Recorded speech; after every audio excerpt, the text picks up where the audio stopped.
berkumpul bersama-sama kita. Mungkin ada ketua Gear Squad,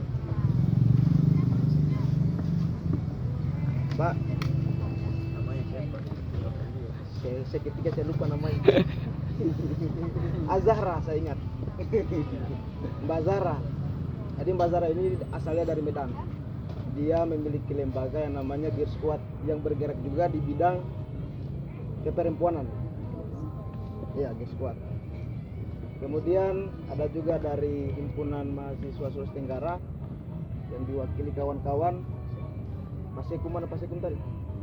Pak Sekum, Bung Aswin, terima kasih sudah hadir. Kemudian ada juga dari PTM Anwar Sultra, dihadiri juga bersama kawan-kawan. Ada Pak Ketua Bung Angko, terima kasih sudah datang. Ada juga dari himpunan mahasiswa Buton, Bung Famil. Bung Famil, terima kasih.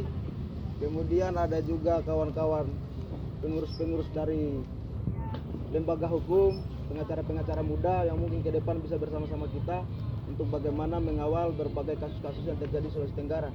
Ada juga mungkin ketua-ketua lembaga internal kampus, eksternal kampus yang mungkin pada malam hari ini tidak bisa saya sebutkan satu persatu karena memang yang hadir malam ini semua perwakilan-perwakilan lembaga yang ada dan juga berpengaruh di tempatnya masing-masing, entah itu internal kampus ataupun eksternal kampus dan juga LSM serta LBH.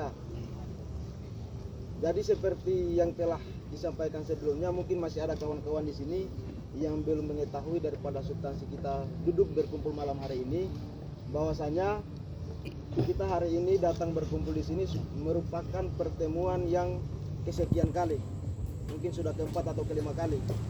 Itu pertemuan secara umum dan juga pertemuan-pertemuan internal dari hati ke hati. Jadi malam ini merupakan puncak untuk bagaimana kemudian kita yang memang mungkin terkhususnya dari mahasiswa ataupun pemuda dari Sulawesi Tenggara yang hari ini mendiami atau sedang menimba ilmu di Jakarta, bagaimana kita sama-sama menyamakan persepsi, menyatukan tujuan bahwa kita merespon isu-isu krusial yang terjadi di Sulawesi Tenggara, terkhusus pada bidang kekerasan perempuan dan anak dan juga disabilitas, yang mana masalah ini merupakan masalah yang sangat menjadi perhatian pemerintah pusat ataupun daerah, dan juga ini merupakan salah satu nawacita daripada Presiden Indonesia saat ini, bahwa bagaimana kemudian agar pemerintahan perempuan dan anak ini tidak selalu menjadi korban daripada perlakuan keji oleh manusia-manusia yang tidak bertanggung jawab. Jadi memang ada banyak sekali kasus-kasus yang terjadi yang kemudian melibatkan kekerasan perempuan dan anak. Salah satu provinsi yang menjadi daerah yang memiliki kekerasan seksual dan juga kekerasan perempuan tertinggi itu ada di Sulawesi Tenggara. Kalau kita melihat data laporan dari pengaduan masyarakat yang ada di lembaga keperempuanan, itu sejak tahun 2021 sampai dengan hari ini 2024 itu tren kasusnya semakin naik. Artinya bahwa seharusnya yang persoalan seperti ini kita harapkan tidak semakin berkembang, malah justru terjadi sebaliknya. Jadi kalau kita membuka data itu, hari ini Sulawesi Tenggara ada sudah kurang lebih 500 sampai 600 kasus untuk kekerasan perempuan dan anak serta disabilitas. Nah inilah kemudian bagaimana kita hadir untuk merespon isu-isu itu, bahwa kasus terkhusus perempuan dan anak ini seringkali terjadi di daerah-daerah yang memang kurang tersentuh, yang kemudian itu tidak selesai kasusnya.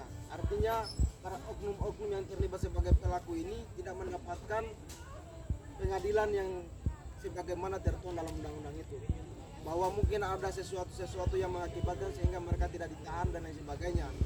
Contoh yang paling krusial yang bisa kita lihat itu 2 minggu yang lalu yang terjadi di Kabupaten Muna, Provinsi Sulawesi Tenggara, bahwa ada oknum kepala desa dan juga mantan caleg anggota DPR yang melakukan pencabulan terhadap perempuan yang masih remaja.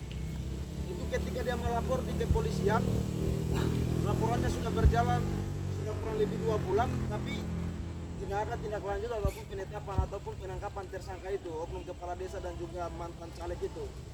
sehingga kemudian pada saat ibunya menyampaikan keluh kesahnya dalam bentuk video meminta kepada Kapolri dan juga Presiden, yang ketika video itu viral sehingga dalam kurang waktu 3 hari pelaku-pelaku ini bisa diproses, yang hari ini sudah berada di Polda Sulawesi Tenggara.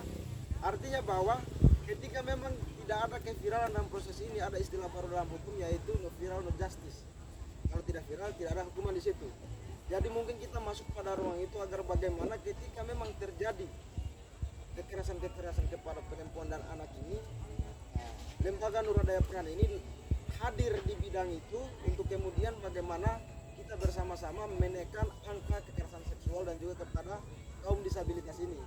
Ini juga merupakan salah satu bentuk nawacita kita bersama bahwa mungkin ini salah satu peran yang perlu kita lakukan, sehingga pada malam hari ini agenda kita yang akan dijalankan yaitu deklarasi bahwasanya hari ini kita yang terkumpul kawan-kawan mahasiswa dan juga pemuda dari Sulawesi Tenggara yang berada di Jakarta bersama-sama memiliki cita-cita yang sama untuk kemudian mendeklarasikan sekaligus menyampaikan kepada publik bahwasanya kita kawan-kawan mahasiswa yang ada di Jakarta siap untuk kemudian bagaimana berkontribusi dalam menekan angka-angka kekerasan seksual yang ada di Provinsi Sulawesi Tenggara. Kira-kira seperti itu mungkin gambarannya. Jadi pasca